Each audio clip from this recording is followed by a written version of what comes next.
السلام علیکم۔ آج منگل ہے، جنوری کی 21 تاریخ۔ پاکستان میں اس وقت شام کے 7، بھارت میں 7:30، اور یہاں ہمارے اسٹوڈیوز کی گھڑیوں میں صبح کے 9 بج رہے ہیں۔ وائس آف امریکہ واشنگٹن کی اردو سروس سے میں ہوں خالد حمید، خبروں کے ایک بلیٹن کے ساتھ۔ امریکہ کی اہم خبروں سے آغاز کرتے ہیں اور پھر پاکستان، افغانستان، بھارت اور دنیا سے ملنے والی خبریں پیش کی جائیں گی۔ عالمی رہنماؤں نے امریکہ کے نئے صدر ڈونلڈ ٹرمپ کو مبارکباد پیش کی ہے۔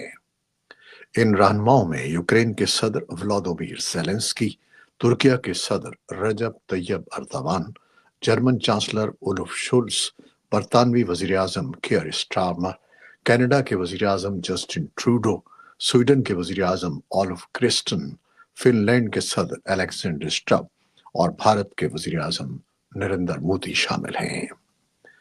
پاکستان کے وزیر اعظم شہباز شریف نے ایک ٹویٹ میں صدر ڈونلڈ ٹرمپ کو دلی مبارکباد دیتے ہوئے لکھا ہے کہ امریکہ کے 47ویں صدر کے طور پر اپنا عہدہ سنبھالنے پر میں پاکستان امریکہ شراکت داری کو مضبوط کرنے کے لیے ان کے ساتھ کام کرنے کا منتظر ہوں۔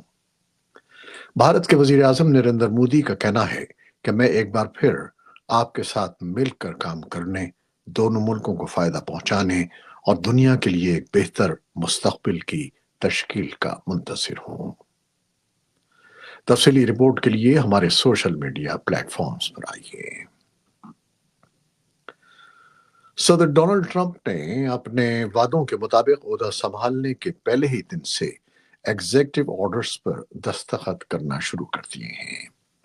ان کے پہلے صدارتی احکامات میں سابق صدر جو بائیڈن کے درجنوں اقدامات کی منسوخی، آب و ہوا کے معاہدوں سے امریکہ کی علیحدگی اور ٹرمپ کے خلاف تمام مقدمات اور تحقیقات ختم کرنا شامل ہیں۔ صدر ٹرمپ نے انتخابی وعدوں اور ریپبلکن پارٹی کی سوچ کو سامنے رکھتے ہوئے اپنی حکومت کے ابتدائی اقدامات اور مستقبل کا ایک خاکہ پیش کر دیا ہے۔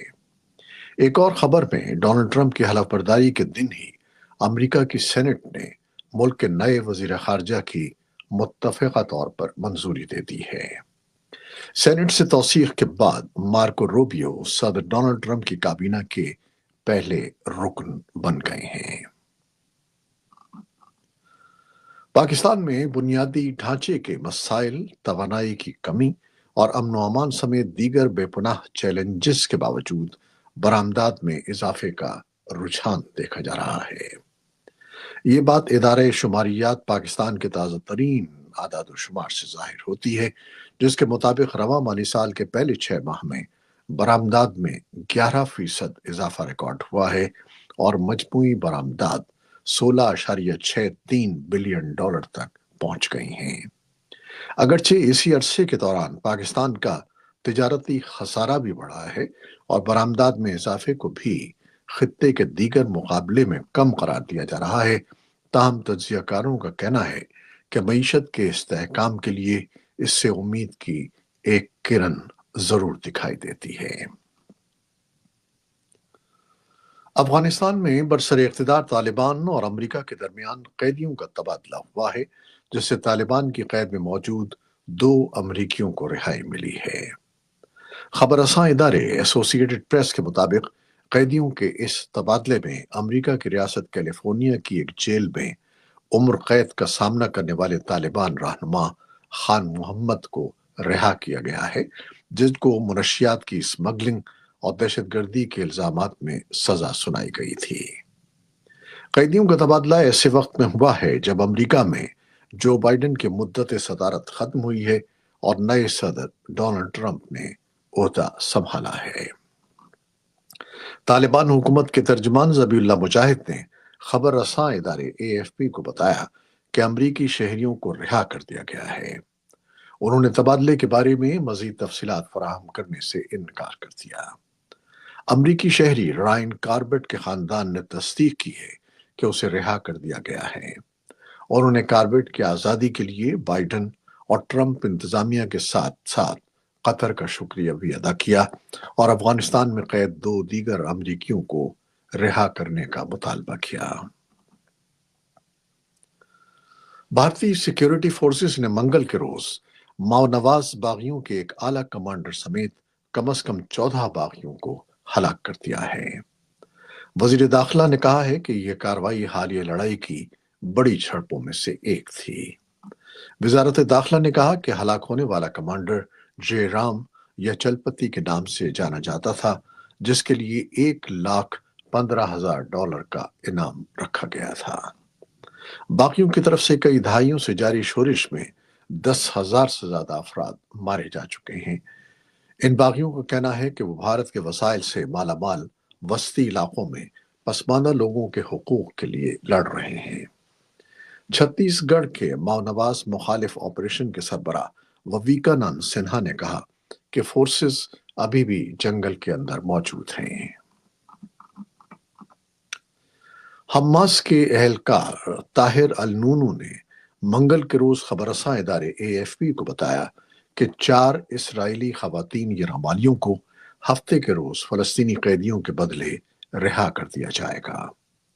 جنگ بندی معاہدے کے تحت یرغمالیوں کی واپسی کا یہ دوسرا مرحلہ ہوگا۔ نونو نے کہا کہ فلسطینی اسلامی تحریک فلسطینی قیدیوں کے دوسرے گروپ کے بدلے میں یرغمال 4 اسرائیلی خواتین کو رہا کرے گی۔ ادھر فلسطینی صدر محمود عباس نے امریکی صدر ڈونلڈ ٹرمپ کو پیر کے روز ان کی حلف برداری پر مبارکباد دی اور کہا کہ وہ اسرائیل کے ساتھ 2 ریاستی حل پر مبنی امن کے لیے کام کرنے کو تیار ہیں۔ انہوں نے یہ بات سرکاری خبر رساں ایجنسی وفا میں شائع ایک بیان میں کہی ہے۔ 2 ریاستی حل اشروں سے اسرائیل اور فلسطینیوں کے درمیان امن مذاکرات کی بنیاد رہا ہے، لیکن وزیر اعظم بنیامن نیتن یاہو نے بارہا ایک خود مختار فلسطینی ریاست کو تسلیم کرنے سے انکار کیا ہے۔ انہوں نے جنگ کے بعد کی غزہ کی پٹی میں رام اللہ میں قائم فلسطینی اتھارٹی کے کسی کردار کو بھی مسترد کر دیا ہے جس کی قیادت عباس کرتے ہیں۔ جمعے کے روز محمود عباس نے کہا تھا کہ فلسطینی اتھارٹی غزہ کے لیے مکمل ذمہ داری سنبھالنے کو تیار ہے۔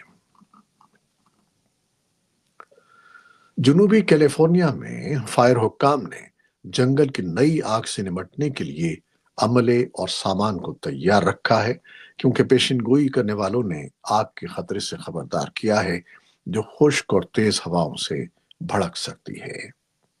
لاس اینجلس میئر کیرن باس نے پیر کو کہا کہ ہر ایک کو انتہائی چوکس رہنے کی ضرورت ہے۔ لاس اینجلس کے علاقے میں گزشتہ 2 ہفتوں کے دوران جنگل کی آگ میں کم از کم 27 افراد ہلاک ہو چکے ہیں۔ کیلیفورنیا کے گورنر گیون نیوزوم نے پیر کو ایک ایگزیکٹو آرڈر جاری کیا جو جنوبی کیلیفورنیا کے رہائشیوں کو لینڈ سلائڈنگ اور سیلاب سے بچانے کے لیے تیار کیا گیا ہے۔ اور آتش زدگی کے ایک اور واقعے میں ترک وزیر داخلہ نے بتایا کہ منگل کو شمال مغربی ترکی کے ایک اسکی ریزورٹ ہوٹل میں آگ لگنے کے بعد مرنے والوں کی تعداد 66 ہو گئی ہے۔ امریکہ کے صدر ڈونلڈ ٹرمپ کی حلف برداری کی تقریب کے بعد تقریبات کا سلسلہ جاری ہے۔ پیر کی شب والٹر ای واشنگٹن کنونشن سینٹر میں کمانڈر ان چیف بال کی تقریب منعقد ہوئی۔ کمانڈر ان چیف بال تقریب کے بعد لبرٹی بال اور اسٹار لائٹ بال کا انعقاد کیا گیا۔